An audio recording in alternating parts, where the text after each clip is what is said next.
Hey, before we get started, if you guys could subscribe, comment, like the video, all that kind of stuff, it would help me out a lot, and I'd really appreciate it. Anyway, let's get back to the game.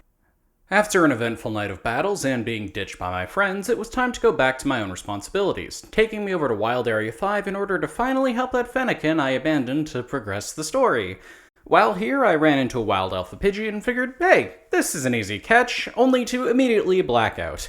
Not my proudest moment, but I did find this Badoo quest, which I forgot about for a really long time, so that's something, I guess. Heading back over, this time it was an Alpha Bellsprout guarding the sticks, which was a much easier capture, especially since I had used some candies to evolve Vision and Gummigoo for ranked battles, a video for which I've linked in the cards. Anyways, I had a bit of trouble navigating the area, but eventually I found the staircase leading to the waterways and found an Alpha Whirlipede, which I managed to trap in the waterway and despawn somehow, resulting in a second one which I caught. Eventually, I found the right stick for Fennekin and made my way over there, but not before adding Whirlipede to the team and forgetting to nickname it, while also checking out the fashion stores before remembering I hate clothes shopping.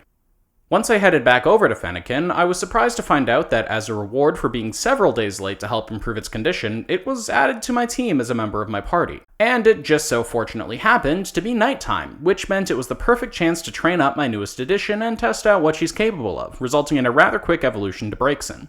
The rest of the night's battles were light work.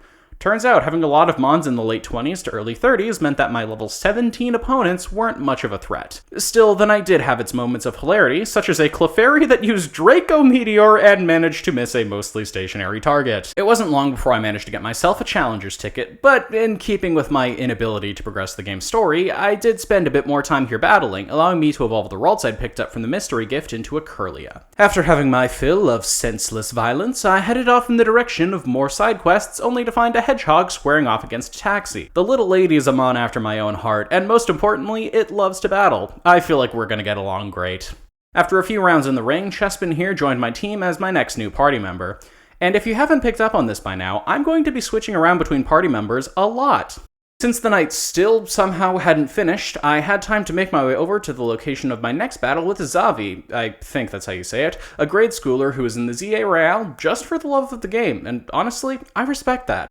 No grand plans, no easily solvable problems, no unleashing anarchy upon the city, just pure love of the game. Unfortunately, love of the game only goes so far against a beefed up alligator. Also, side note, the usual squaring up before battle thing looks hilarious here. I am twice your size, buddy. With rank W under my belt, it was time to do something I'd been waiting for a while to do, get to know Lita. After she forgets to bring her bag for dance practice, I get sent on a delivery run, only to run into a Froakie waiting in front of a scaffolding obstacle course and have my recording cut out. So after fixing that little annoyance, it was time to climb.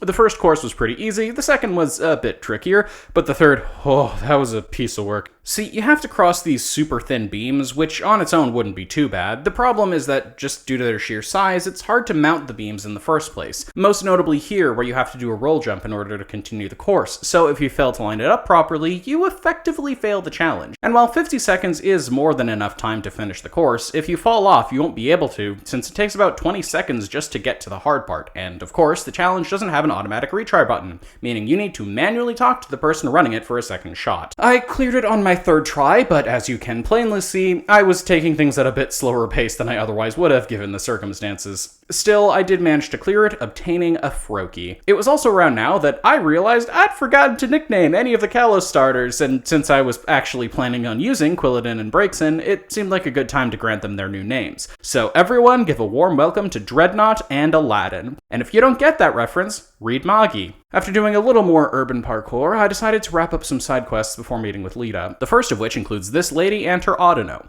One thing I really appreciate about this game's side quests is just how much attention they give to a respective Pokemon's unique quirks and traits, such as how Audino here notes that her trainer is burnt out even if she can't feel it, so she pushes her into having a Pokemon battle in order to help to relieve some of that pent-up stress she's feeling. It's a good bit of world building and really characterizes the Mons themselves, something that the games don't always do a good job of. Of course, the side quests can also be tutorials, such as this one here where I make a small child cry after defeating all of her Kakuna in an introduction to the game's evolution system, since it isn't automatic in the Legends games. There's also a large number of fetch-type side quests completed by having the right Pokemon at the right time. And we can't forget my favorite kind of side quests, causing massive property damage and committing arson. Legally, I have to say that's a joke. Doing a bit more exploring, I ran into a Trubbish and caught it because look at how happy the little guy is just to be getting some attention. I had to, okay? After that, I ran into Dristan here. His whole gimmick is that he prefers to use long-range moves, which, to be fair, I get. In this game especially, they're quite good. But the problem is he's using Pokemon who are designed to use physical attacks. You know, that kind that require you to get in close and not fight at a distance. So yeah, I think you know where this is going.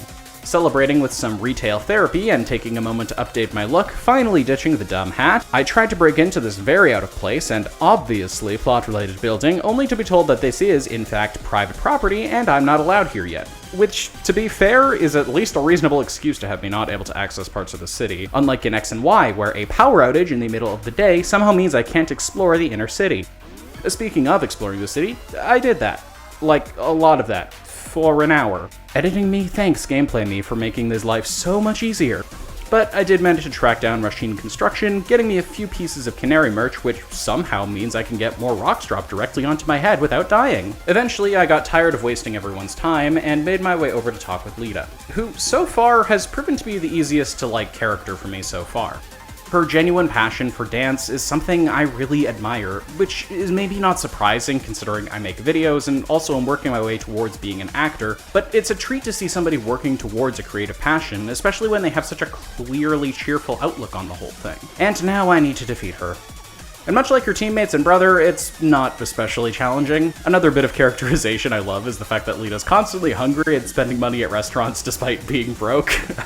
They really do understand struggling artists in this game, myself included.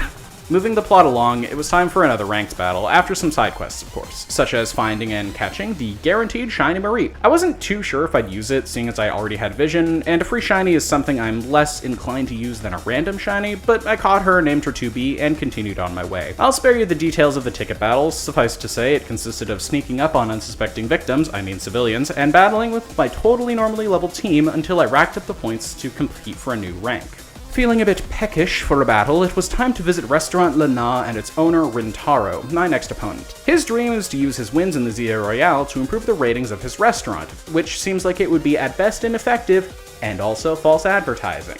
But while I can't approve of his business sense, I can at least approve of his battle. Having the evolved forms of each of the elemental monkeys, his team was probably one of the strongest I've seen so far, and I didn't feel horrendously overleveled. Well, mostly.